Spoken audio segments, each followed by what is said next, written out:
Hi. Tamil வசந்தம் நேரம் அனைவருக்கும் ரொம்ப நாள் ஆச்சுன்னு நினைக்கிறேன்.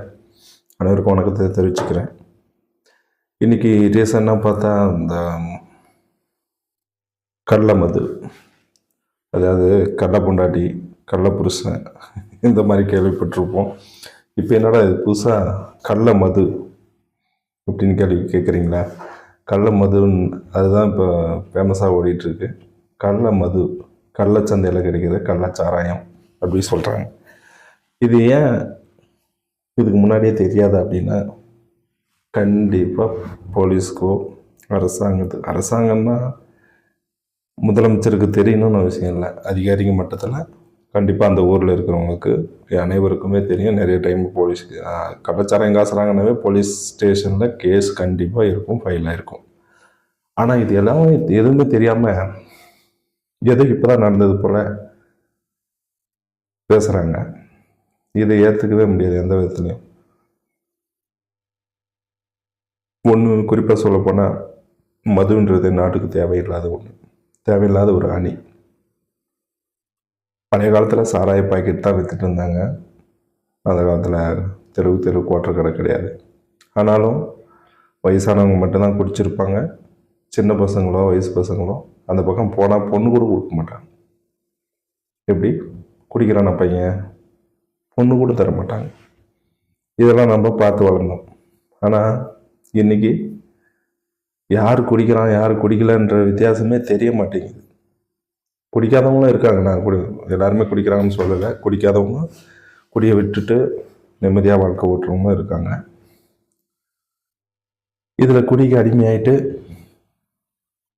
காசு பொருளாதார நிலைமையில் பின்தங்கினவங்க என்ன பண்ணுறாங்கன்னா, கள்ளசாராயம் 20 ரூபா 30 ரூபா பாக்கெட் கிடைச்சதுன்னா அதை போயிட்டு வாங்கி குடித்து அந்த போதையை சரி கட்டணும்னு நினைக்கிறாங்க. அப்படி குடித்தவங்க தான் இந்த மக்கள் பாவம். விழுப்புரத்தில் சொல்லப்போனால், அதுவும் கள்ளக்குறிச்சியில் ரொம்ப மோசமான ஒரு சூழ்நிலையை நம்ம பார்த்தோம். கிட்டத்தட்ட 54 பேர் பக்கம் இறந்துட்டாங்க. அவங்களுக்கு முதல்ல நம்ம இரங்கலை தெரிவிச்சுக்குவோம். அது எந்த சூழ்நிலையிலும் அந்த வீட்டுக்கு 10 லட்சம் இல்லை 20 லட்சம் கொடுத்தா கூட ஒரு ஆண் துணைன்றது மறுபடியும் அந்த உறவுன்றது திரும்ப எடுக்க முடியாது. போனது தான். அது பணம் கொடுத்து சரி கட்ட முடியாது. அது அரசாங்கத்துக்கும் தெரியணும். மேலும் இது போல் எந்த ஊர்லேயுமே இந்த மாதிரி தவறுகள் நடக்கக்கூடாது. நடந்தால் அதை மறுபடியும் எப்படி சரி பண்ணுறதுன்றதுக்கு முன்னெச்சரிக்கையாக நடவடிக்கை எடுக்கணும். கோட்டருன்னு ஒரு பக்கம் விற்றுட்டு ஒரு பக்கம் அதிகாரிங்க லஞ்சத்தை வாங்கின்னு கள்ளச்சாராயத்தையும் விற்றுட்டு இதே மாதிரி இருந்துச்சுன்னா நாடு குடிச்சவராயிடும். இதெல்லாம் புரிஞ்சுட்டு போலீஸ்காரங்க அந்த சரகத்தில் காய்ச்சறாங்க அப்படின்னா கம்பல்சரி அவங்களுக்கு ரெஜிஸ்டர் ஆகிருக்கும். இது அரசியல் சப்போர்ட்டில் நடந்திருக்குதுன்ற மாதிரி சொல்கிறாங்க அரசியல் கட்சிகள். அது எது உண்மையாக இருக்கும் பட்சத்தில் அரசியல்வாதிகளுக்கு ஏற்கனவே கொள்ளடிச்சிட்டு இருக்காங்க. இந்த மாதிரி அநியாயம் பண்ணி தான் சாராயம் எங்கேயாச்சும் தான் பொழப்பு நடத்தணும்னு அவசியம் கிடையாது. நேர்மையான முறையில் எவ்வளோ தொழில்கள் இருக்குது, பண்ணி பிழைக்கலாம். அரசியல்ன்றது ஒரு கீழ்த்தட்டு மக்களை முன்னேற்றி விடுறதுக்கு தான் அரசியலுக்கு வரணும். அவளையும் சம்பாதிக்கிறதுக்கே நான் செலவு பண்ணிட்டேன், அதை 3 மடங்கு 4 மடங்கு எடுக்கணும் அப்படின்றதுக்காக வரக்கூடிய சூழ்நிலையை நம்ம பார்க்குறோம். அதாவது ஒரு தேவை தான் மனுஷனுக்கு பணம், ஒரு வீடு, கார், ஒரு குறிப்பிட்ட அளவு நிலங்கள், அவ்வளோதான். அது அடைஞ்சு கூட எனக்கு இன்னும் வேணும், பத்தலை, எனக்கு அடுத்த தலைமுறை வேணும், அடுத்து என் பேரனுக்கு வேணும், இப்படி சேர்த்துறதுனால தான் இதன் விளைவு தான் லஞ்சம்.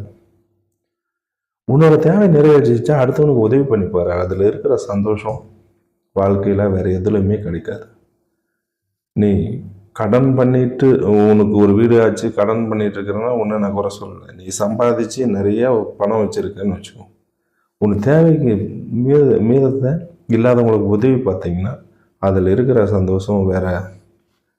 அது கடவுளுக்கு ஈக்குவலான ஒரு வரம் கொடுத்த அளவுக்கு அந்த ஒரு பவர் கிடைக்கும். அந்த ஒரு சந்தோஷன்றது, திருப்தி, ஞானம், அமிர்தன்றது அதை வார்த்தைகளால் விவரிக்க முடியாது அந்தளவுக்கு.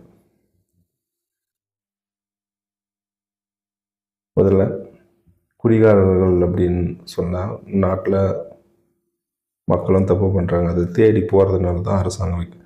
ஆனால் அரசாங்கன்றது முதல்ல ஒன்று புரிஞ்சுக்கணும். ஒரு தலைவன் ஒரு நாட்டை நல்வழிப்படுத்தணும் முடியும், அவனே கொடுத்து அதை குடியை கொடுத்து கெடுக்கக்கூடாது. First point. அரசனாக உன்னை தேர்ந்தெடுக்கிறாங்கன்னா, நான் கோட்டரை ஊற்றி உன் கலாச்சாரத்தை சீர்குலைக்கிறேன்னா நீ அரசனே கிடையாது. அதானே? ஒரு கெட்டுப்போன மக்களை திருத்துறதுக்கு தான் நீ அரசன். நீ முதலமைச்சர் இல்லை ஒரு பிரதமர் அப்படி கூட வச்சுக்கோ. இல்லை நீ நானே ஒரு ஒரு சக்தியாக இருக்கிறேன், இந்த கோட்டர் கடை வச்சுட்டேன், அதை பார்த்துட்டு சும்மா போவேன், நான் வெளியில் போகிறேன், கடை மச்சான் 2 பேருக்கு போட்டு போகலாம், சரி அதில் கோட்டரில் அப்படி அது என்ன சொல்கிறது, கலாச்சார சீர்கேடு தானே. கஞ்சாவை ஒழிக்கிறத விட்டுட்டு போலீஸ்காரங்க சரி விடப்பா அது போனால் போட்டோம், 2 பேரை அரெஸ்ட் பண்ணோம், 10 பேர் இது பண்ணுறான், அதில் ஒரு கல்லை கட்டிட்டு, இந்த மாதிரிலாம் யோசிக்கக்கூடாது. தப்பு பண்ணானா மூளையிலே கிள்ளணும் ஏன் சொல்கிறேன். நன்றி.